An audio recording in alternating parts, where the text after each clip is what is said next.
Good afternoon. I'm sat with Geoff Holt, the founder of Wetwheels. Good afternoon, Geoff. Hi, good afternoon, Stef. Geoff, before we get into the current and future projects you have here at Wetwheels, can you tell us how this brilliant adventure just got started? Well, yeah, I guess the first thing is to understand what is Wetwheels. Fundamentally, it's a boat that takes disabled people to sea. So how did it start? Well, my career and most of my life has been spent involved in the third sector. I founded a national charity called Sailability many years ago. I've also worked in the commercial scene. I worked for Deloitte for 15 years. So I've kind of, over the years, in the projects that I've done with disabled sailing, I've recognised time and time again that I was witnessing disabled people who were being excluded. Sailing, as wonderful as it is, and it's been most of my life, is held up as this panacea of, it's the way you get on the water, it's the fountain of youth, it's what will make you, live longer and all these great things. And it's a sport, it's an Olympic sport, it's a Paralympic sport. Everyone aspires to get out and race on the water, but not everyone can get in a sailboat. And actually, not only could not everyone get in a sailboat, not everyone wants to get in a sailboat. So that's kind of where it started. So Wetwheels is a powerboat. It's got engines on the back. When people come out with us, they know what to expect. They know that it's easy to get onto. They can stay in their wheelchairs. Every single person on the boat gets to drive it.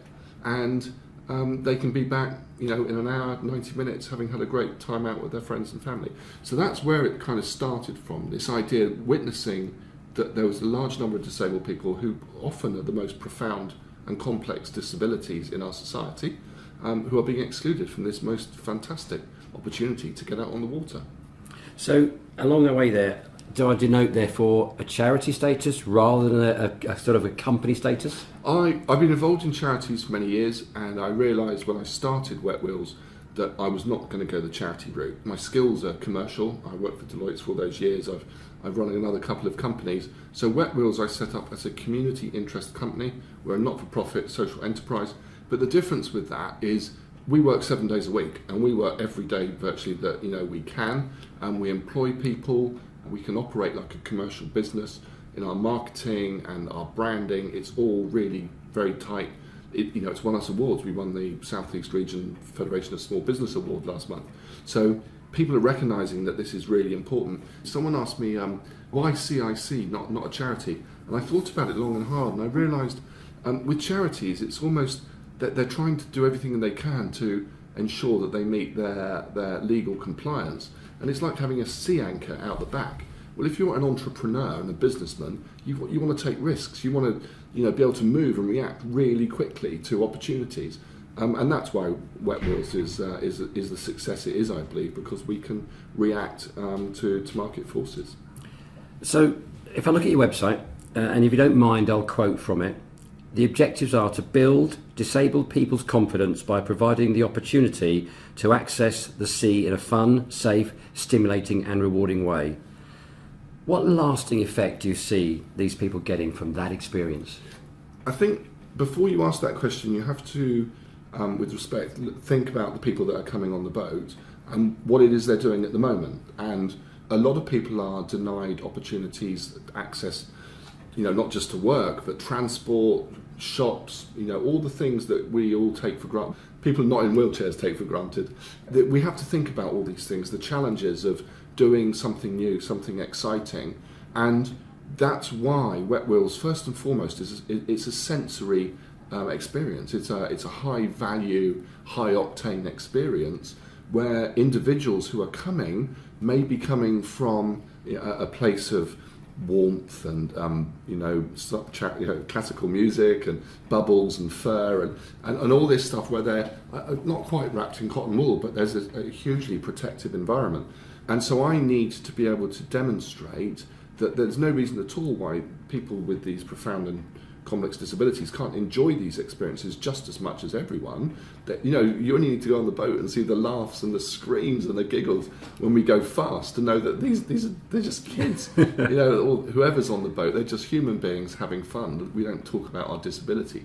So when you ask what the longer lasting outcome is, it's that they go away and talk about it. It puts a little sparkle in their day, maybe their week. We've had, it's a great example, we had a lady with dementia who came on the boat, and her family have she lived in a nursing home in the city, and her family have always been concerned that she doesn't do very much. Well, they went to see Mum back at the nursing home, and there's a big picture of Mum driving a powerboat at 30 knots, and they were absolutely astonished. Yeah. And Mum, despite having dementia, talked very fondly about it, and she's been back 2 or 3 times since. So it's just, we're not an intervention to some greater, looking for some greater cure to something. It's about allowing people to be themselves.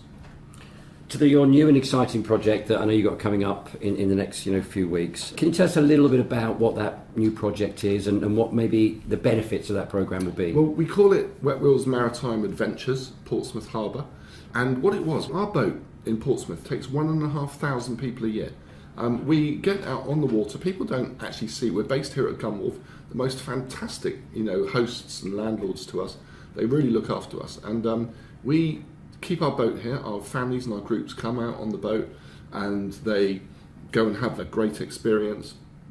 And I'm watching these young people on the boat, and all ages, and we're out there and we're showing them the harbour, we're showing them pointing at a warship, pointing at a submarine. Then we go out in the Solent and we look at where the Mary Rose sank. I mean, how many people listening to this have actually been to the buoy where 500 people died on the spot? So we go to that, we go to the forts, we do a run up and down to Gillkicker. It's fun, but the people who bring these, the gatekeepers, if you like, to these homes, the hospices and the special education needs schools, say to us, Geoff, it's wonderful, but we need to have a reason. Having a fun experiential trip is one thing, but actually, how can we find a reason to be coming back more often? So, I won't bore you with all the details, it's about 18 months now in the making. We've been around the harbour, we've identified 20 odd points of interest around the harbour.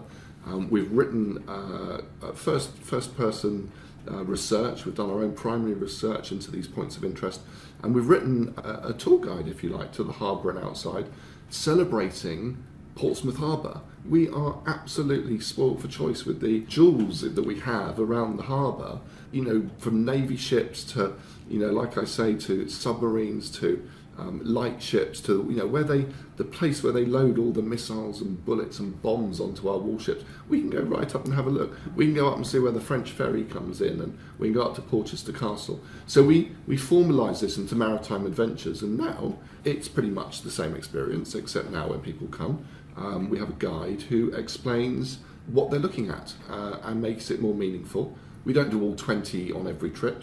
We want to create different reasons for coming back. So there might be the Tudor period or the Victorian period or the modern Navy or women at work type or plastics in the ocean. We can talk about all sorts of things on these trips. And and we're launching that on June the 8th, which is a big day for us. Yeah. It also happens to be the day that we name our new boat. Okay. And I can announce to you today that we're chuffed to bits. Sir Ben Ainsley is going to be doing the honours on Friday the 8th of June. So we're launching at the Spinnaker Tower, who've been wonderful to us. We've got some partners. We can already announce that Mindworks are supportive of us, and we've got a few more to announce in the run-up to it. So it's going to formalise it. It will make many of our trips more meaningful and give it, an added dimension, if you like, to just doing a harbour tour. So one final question. What practical help can a company or an individual give to Wetwheels? First and foremost, I'd like everyone listening to this, and I'm a member of Shaping, I'm an ambassador for the city, is to realise that Wetwheels is an asset for our city. What we do benefits the city in so many levels.